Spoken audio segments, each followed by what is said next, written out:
I get asked all the time, how do you know it's time to buy your first house? Well, it's a really hard question. So today we're going to break down a series of different things for you guys to think about, both personal, professional, and financial, that help you analyze if buying a home is for you.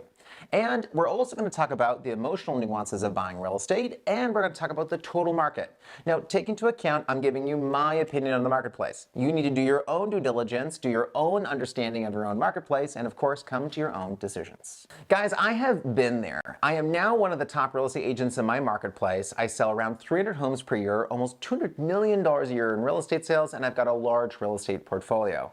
But let me tell you, the very first time I bought my first house, it was a really tough decision. I was dead broke, just got married, was in my early 20s, and barely had enough money for a down payment. When I was putting money down on my first purchase, I literally thought that if it went wrong, we were going to be bankrupt. But guess what? It worked out in the end because real estate is a very safe real estate investment. But today in the marketplace, there's way more questions around, does it make sense, because of all of the polarizing media that is coming at the general consumer today. So let's segue here and talk about what's happening in the market. So here's my take on the market, guys. Again, take it with a grain of salt, okay? Because I'm talking about the market from my perspective. Now, the way that I look at the real estate market is I'm helping families buy and sell all the time here in Maryland, DC, and Virginia. And I believe that urban marketplaces, like major cities like DC, are going to be very different than other parts of the United States. So if you're living in a more rural area or somewhere in central United States, take all of this feedback and talk to your local real estate agent and make sure it applies to your marketplace. Throughout the last couple of years with COVID, interest rates dropped to historic lows, and this did a couple of things. First, it made people go crazy because they could afford a lot more house than they could normally buy, and there was a lot more people in the marketplace that could afford more, so there was more buyers, hence more demand. What people didn't realize was there was a lot of supply in the marketplace. However, that supply was just moving really quickly. Now that interest rates are a little bit higher, this is all changing. Now that interest rates are higher, people have less buying power. So there's less buyers in the marketplace, but yet there's still pretty consistent inventory. So the way that homes are currently selling is still selling for high prices, but they're just selling slower and also selling with more contingencies and complications in how the transaction is being handled. Now, there is no housing crash coming. In fact, I predicted that the bottom of the marketplace was actually back in October, November last year, because guess what? That's when interest rates peaked. Back in October, November, interest rates were above 7% on average on a 30-year fixed mortgage. That's crazy.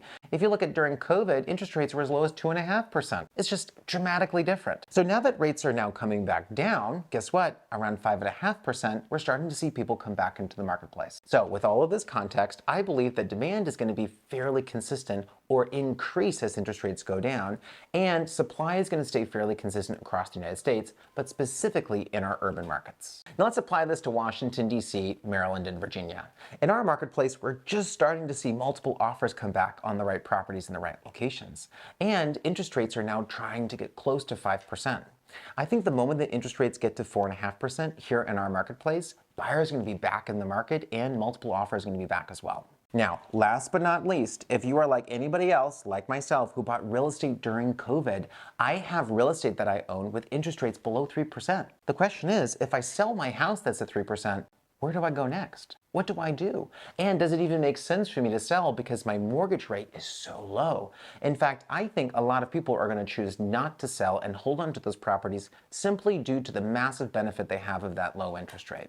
Altogether, what I think this is doing is creating a very stable position in the United States, specifically in our urban markets. So what's the recap? Well, if you skip through it all and you got to this point, I don't see a housing crash coming. I think that we're in a dip in the marketplace because interest rates were really high, but as interest rates go down, buyers are going to come back in the marketplace and prices are going to continue to go up. All right, now that I've taken out the fact that there's no major housing correction coming, and you said, Jason, well, thanks, you haven't answered my question yet, which is, should I buy a house? Let's talk about it. So my first big question for you guys is timing. I believe real estate is one of the safest investments that you could possibly invest in. However, it's only safe if you hold onto the property for a longer period of time. In my opinion, it's a minimum of 3 years. And that's because if you buy a home for, let's say, $500,000 and you sell the home for exactly $500,000 3 years later, the amount of money that you pay down in the principal payments, which is the debt on the property, is going to be increased by just enough for you to break even on the sale. So if you buy a home and sell a home for exactly what you bought it for, in about 3 years, you're a break even. All right, so that's our worst case scenario. So if you're buying a home you think you might move in 1 or 2 years, I think it might be a riskier investment unless you're going to be improving the property. Additionally, you have to say if there's any life change happening, right? Biggest life changes people have is marriage, death, and kids.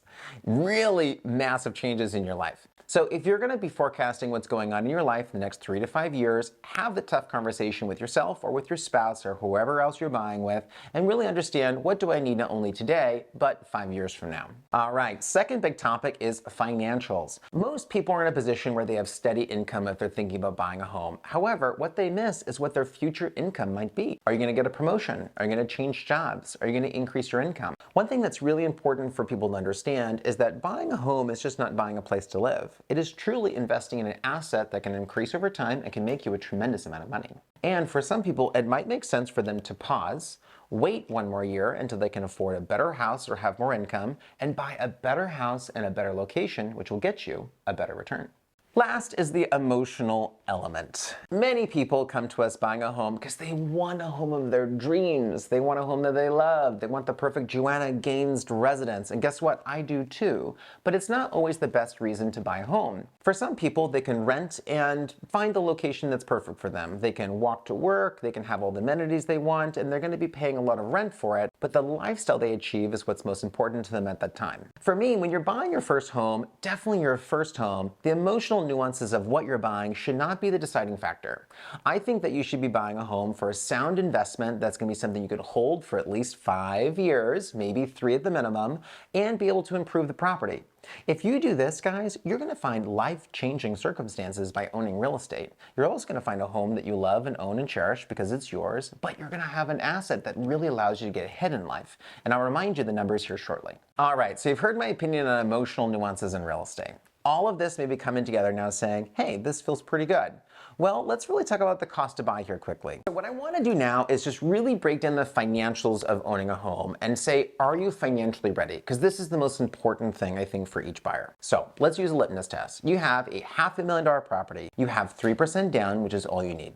This equals about $15,000. You need at least about $10,000 to $12,000 extra for closing costs, unless you can get those negotiated by the seller. These closing costs are generally extra closing fees from mortgage, title, and some prepaid items like paying your first month's mortgage, taxes, and homeowner's insurance in advance. If you guys want to know more about that, go to my previous video and watch more about what closing costs are and get a detailed synopsis of those financials. In addition to these base expenses, I believe you need to have an operating reserve. I always tell people you should have at least 3 to 6 months of your mortgage payments in a savings account just in case something bad happens. In addition to that, it's nice to have a little money in the bank account in case something happens in the property. Let's say you have a roof leak or there's something else going on. Well, it's good to have some reserves to be able to do those fixes when they come. So if you have that 3% down, you got the extra money for the closing costs and about 3 to 6 months extra in your bank account, you're in a very good financial position. A lot of people buy a home without having that, but if you're looking for a really safe investment structure, that should be your litmus test before you're ready to buy. All right, I think at this point you should have a pretty good idea if you're ready to buy a home or not. And the last piece I can throw into the mix for you that's going to really help you understand the very last long-term vision of real estate is, do you want to be a landlord?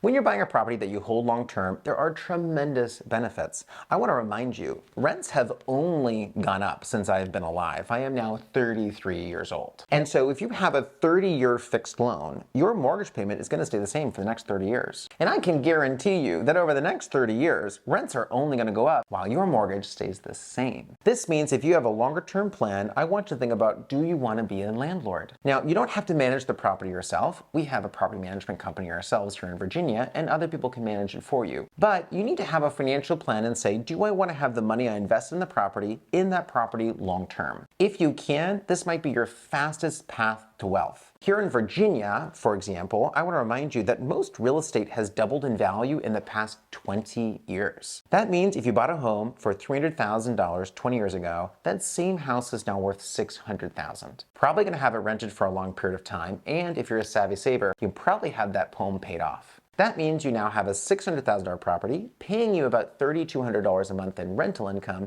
and you have no debt. Long term, you can't lose in real estate. I hope you guys understand the vision of what you can create in your life by simply just buying your first home. And you can do this time and time again as a primary residence. So what's my ending advice for you? Well, I believe you should buy a home absolutely as soon as possible. Life compounds. The fact that I bought my first home at a very young age has allowed me to have the confidence to buy more real estate and conquer fears. And each time I bought a home, guess what? I became a better buyer and I bought better deals. The other thing is the sooner you buy a home, the less risk you have. If you buy a home when you're 50, besides buying a home at 20, your risk is a lot higher when you're 50. That means you've got a lot more life circumstances, you have children to provide for, and you have a lot more responsibility. But when you're really young, you can probably take some mistakes. And along the way, you're going to be able to fumble your way through them and still be all right in the long term. Besides buying sooner than later, the other aspect is there's never going to be a perfect situation. If you guys are going to wait for the perfect time, the perfect market, and try to time things just right with just enough money, let me tell you, by the time you think the opportunity is right, the opportunity is probably gone. So instead, my advice to you is take action and find a great mentor. Reach out to us at the Shepherd Homes Group or find an agent in your marketplace that can really advise you on these extra details specific to your market. Take the action, look at your financials, and break down your budget. Decide if the emotional nuances of real estate are that important to you, and if not, bite the bullet, talk to a realtor, get pre-approved, and start touring property. If none of this made sense to you, if you disagree with everything, or you have more questions, comment below and we'll start the conversation. And of course, follow us on more, or if you want daily tips, follow me on Instagram and TikTok.